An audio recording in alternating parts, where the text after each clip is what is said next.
So most people, when they're performing their strength exercises in the gym, move only in a single plane of movement. Today we're going to describe those planes of movement and try and get you to do a few exercises that may incorporate multiple planes of movement simultaneously. There are 3 planes of movement.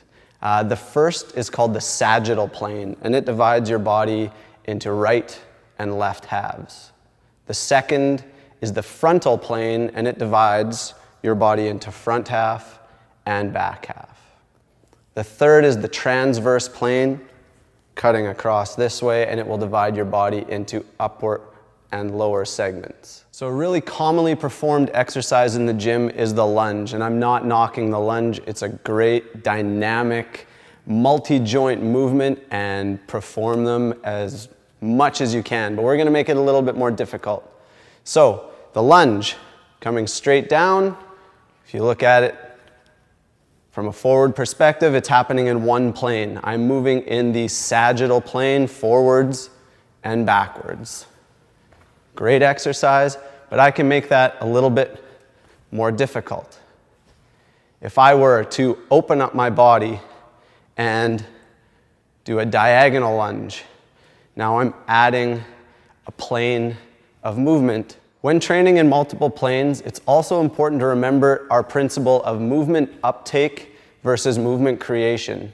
Because while I'm moving in one plane, creating movement, I can also be fighting movement and uptaking movement in another plane. So here I'm doing the diagonal lunge. I'm still moving straight forward in the sagittal plane, but my hip musculature is fighting excess movement in other planes. I can take that and make it a crossover lunge. Again, my hips are firing to fight that excess movement.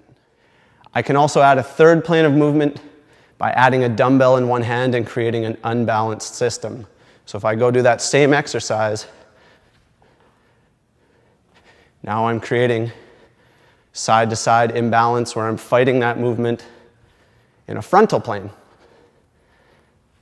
So another often used or often performed exercise is the clean and press, which is a pretty advanced Olympic lift, but again is a single plane exercise.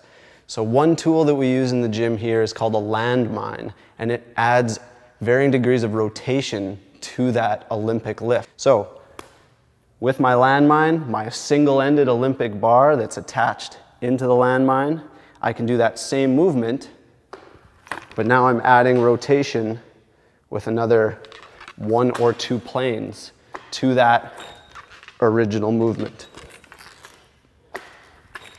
Again, making it a lot more sport or life specific.